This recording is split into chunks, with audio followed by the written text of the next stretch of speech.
శ్రీకాకుళం జిల్లా కాశీబుగ్గకు చెందిన కిల్లంశెట్టి విశ్వజిత్ 13 ఏళ్ల బాలుడి కిడ్నాప్ కథ సుఖాంతమైంది. ఈ నెల 11వ తేదీన కిడ్నాప్కు గురైన బాలుడి ఉదంతంపై ఫిర్యాదు చేయడంతో పోలీసులు రంగప్రవేశం చేశారు. 12వ తేదీన పోలీసులు కిడ్నాపర్లను పట్టుకుని కిడ్నాప్కు గురైన బాలుడిని తమ తల్లిదండ్రులకు అప్పజెప్పారు. వివరాల్లోకి వెళితే శ్రీకాకుళం జిల్లా పలాసకు చెందిన ఇండియన్ ఆర్మీలో పంజాబ్లో విధులు నిర్వహిస్తున్న బత్తిన నాగరాజ్ అనే వ్యక్తి కాసులకి కక్కుర్తుపడి అదే ఆర్మీలో తనతో పనిచేస్తున్న చిత్తూరు జిల్లాకు చెందిన ఉనుకూరు గుణశేఖర్ అనే వ్యక్తికి 2 లక్షల రూపాయలు బాకీ ఉన్నాడు. దీన్ని బత్తిని నాగరాజు తన స్నేహితుడితో కిడ్నాప్ వ్యవహారానికి ఒప్పించి పథకం ప్రకారం ఇరువురు సెలవులపై వచ్చి 11వ తేదీన చిత్తూరు నుంచి కారులో గుణశేఖర్ పలాస్ చేరుకోగా పలాసకు చెందిన నాగరాజు తన సోదరుడు బత్తిని లక్ష్మణరావు, తన స్నేహితుడు రేపల్లె పృథ్వీ నలుగురు కలిసి బాలుడిని కిడ్నాప్ చేశారు. ఈ నేపథ్యంలో రాత్రంతా ఒడిశా ప్రాంతంలో కారులో తిప్పి ఉదయం శ్రీకాకుళం చేరుకుని బాలుడి తండ్రికి ఫోన్ చేసి డబ్బులు డిమాండ్ చేసే యోచనలో కిడ్నాపర్లు ఉన్నారని ఇన్వెస్టిగేషన్లో తమకు తెలిసినట్లు కాశీబుగ్గ పోలీస్ స్టేషన్ ఎస్ఐ పార్నాయుడు మీడియాకు తెలిపారు. నమోదు చేసుకున్న కేసు ప్రకారం పలాస సమీప జాతీయ రహదారి వద్ద నలుగురు కిడ్నాపర్లను పట్టుకుని రిమాండ్ కొరకు కోర్టుకు తరలించడం జరిగిందని, బాలుడిని సురక్షితంగా తమ తల్లిదండ్రులకు అప్పచెప్పడం జరిగిందని పోలీసులు తెలిపారు. శివజ్యోతి, స్ఫూర్తి న్యూస్, పలాస. నా పేరు కే విశ్వజిత్. నేను 8th క్లాస్ చదువుతున్నాను. మా నాన్నగారి పేరు రాజేంద్ర ప్రసాద్, మా అమ్మగారి పేరు లీలారాణి. నేను ఎప్పుడు గ్రౌండ్కి వెళ్తాను ఆడుకోవడానికి. 10 రోజుల నుంచి నాకు పృథ్వీ అనేవాడు చనువుగా మాట్లాడుతూ కొంచెం ఫ్రెండ్ లాగా అయ్యాడు. మా పక్క వీధే వాళ్ళది కూడా. ఒకరోజు ఏమంటే వాళ్ళ నాన్న ఆదివారం వాళ్ళ నాన్న కొంట్లో బాగాలేదని నాకు అంటే హెల్ప్ చేయరా తమ్ముడు రారా అన్నాడు.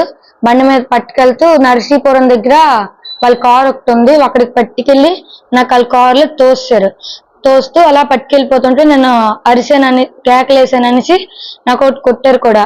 రాత్రి మొత్తం అలా తిప్పుతూ హరిపురం పట్టుకెళ్తే అని అక్కడ మా ఫ్రెండ్స్ ఉన్నారు, రేపు అక్కడ వదిలేయండి అని నేను తెల్లారి మా ఇంటికి వెళ్ళిపోతున్నాను కానీ ఇంకొంచెం కొట్టారు. అలాగ అయిపోతుంటే నాకు ఒరిస్సా పట్టుకెళ్ళిపోయారు. అలా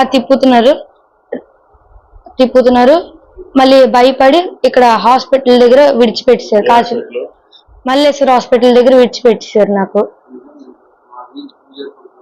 దానిలో మా వీధి వంకినం గుడి పూజారి కొడుకులు కూడా 2 ఉన్నారు. తీసుకెళ్ళిన వాళ్ళు ఒక్కలే, కాకపోతే బయట ఒకరు ఉన్నారు. ఒకరు వాళ్ళ కొడుకు ఆర్మీలో జాబ్ అవుతుంది. అందరికీ నమస్కారం అండి. నా పేరు కిల్లంశెట్టి రాజేంద్ర ప్రసాద్. మా బాబు పేరు విశ్వజిత్. బాబు రోజు ఆడుకుంటుండగా ఆదివారం కూడా ఇలాగే ఇప్పుడులాగే ఆడుకోవడానికి వెళ్ళాడు. వాడు తెలిసిన కుర్రోలే, మా వెనక వీధి మా వీధిలో ఉంటున్న కుర్రోలే కదా పిలిచారు కదా అనుకొని సాయం చేయడానికి పిలిచారు. వాళ్ళు పిలిస్తే మా వాడు వెళ్తే వాడిని బైక్ ఎక్కించుకొని మన కాశీబుగ్గ గేట్ దగ్గరికి పట్టుకెళ్ళి కారులోకి ఎక్కించారు. ఎక్కుతున్నప్పుడు వాడు అరిచాడు, నేను కారు అయితే ఎక్కను, మా నాన్నకు పిలుస్తాను, మా నాన్నకు ఫోన్ చేస్తానంటే వాడు కొట్టేసి కారులో పడేసి పట్టుకొని వెళ్ళిపోయారు. ఇదంతా జరిగిన విషయం. కాకపోతే ఇదంతా జరగకముందే మాకేంటంటే బాబు తప్పిపోయాడు, మేము పోలీస్ స్టేషన్కి వెళ్ళాం. పోలీసులు కూడా బాగా హెల్ప్ చేశారు. మాకు ఒకరి మీద నా డౌట్ ఉందండి, వాళ్ళు గ్రౌండ్లో ఆడుకుంటుంటే వాళ్ళు పట్టుకెళ్ళారని మనకి చిన్నపిల్లలు 2-3 చెప్పారు. చెప్పిన తర్వాత మనం ఆ పోలీసులు వాళ్ళ నెంబరు అడిగేసి పోలీస్ స్టేషన్లో పెడితే వాళ్ళు వెంటనే రెస్పాండ్ అయ్యి మనకు ఆ నెంబర్ ట్రేస్ అవుట్ చేసి మనకు ఆ లొకేషన్స్ ఇచ్చారు. ఆ లొకేషన్స్కి మేము ఒక 10 మంది 20 మంది వెళ్తే వాళ్ళు అక్కడ నుంచి మళ్ళీ ఎస్కేప్ అయిపోయి ఊరు తిరిగారు. రాత్రంతా వాడికి గొప్పిలి, గారబంద, మహేంద్రం ఇవన్నీ తిప్పిసి లాస్ట్ కి మన ఇంటి దగ్గర వచ్చిన జనాలు, మీడియా, పోలీసులు, ఈ సోషల్ మీడియా దయ వల్ల అందరూ సహకారం వల్ల అవన్నీ కూడా చూసి వాళ్ళ తలకు ఇన్ఫార్మర్స్ మా ఇంటి దగ్గరే అటు ఇటు తిరిగి ఇవన్నీ కనుక్కొని వాళ్ళకి పంపించి ఇలా ఉంది పరిస్థితి, మీరు బాబుకి వెంటనే విడిచిపెట్టియండి అని చెప్పగానే వాళ్ళు వదిలేశారు. వాళ్ళేమో మల్లేశ్వర హాస్పిటల్ దగ్గర వదిలితే బాబు మా ఇంటికి వచ్చేసాడండి. పోలీసులు కూడా బాగా ఈ విషయం మీద బాగా సీరియస్ గా తీసుకొని మంచి దర్యాప్తు జరిపి మాకు న్యాయం చేశారు. కాకపోతే పోలీసు వారికి మరొక విజ్ఞప్తి ఏంటంటే వీళ్ళు ఒక కోణంలో మాకు ఆలోచించి న్యాయం చేశారు కానీ మాకు తెలిసినంత వరకు కూడా బాబుని పట్టుకెళ్ళి వీళ్ళు అమ్మడానికే ప్రయత్నించారండి. ఈ విషయం కూడా మేము పోలీసుల గారికి చెప్పాము, పోలీసు కమిటీ వారికి. వాళ్ళు ఆలోచిస్తామని చెప్పారు. దీన్ని మరికొద్ది లోతుగా దర్యాప్తు జరిపి ఈ వెనకాల కూడా పెద్ద పెద్ద హ్యాండ్లు ఉన్నాయండి. ఇందులో ఆర్మీ ఆఫీసర్లు 2 ఉన్నారండి. మా వీధి మంకినమ్మ గుడి పూజారి కొడుకులండి వాళ్ళు, నాగరాజు, లక్ష్మణ. మా వెనక వీధి ఆటో మురళి నడుపుతాడండి, వాళ్ళ కొడుకులు 2 ఉన్నారు. అందులో ఆడి పేరు పృథ్వీ. వీళ్ళు ముగ్గురు కలిసి మా బాబుని ఇలా చేశారు. ఈ నెల 11వ తారీఖున సుమారుగా నైట్ 9 గంటల సమయానికి కిల్లంశెట్టి రాజేంద్ర ప్రసాద్ అనే ఒక వ్యక్తి వచ్చి మా అబ్బాయి 5:30కి జెడ్పీహెచ్ స్కూల్ గ్రౌండ్ లో ఆడుకోవడానికని వెళ్ళాడు. వెళ్ళిన అబ్బాయి తిరిగి ఇంటికి ఎంతకీ రాలేదు. మేము వాళ్ళ ఫ్రెండ్స్ అందరినీ ఎంక్వైరీ చేశాము.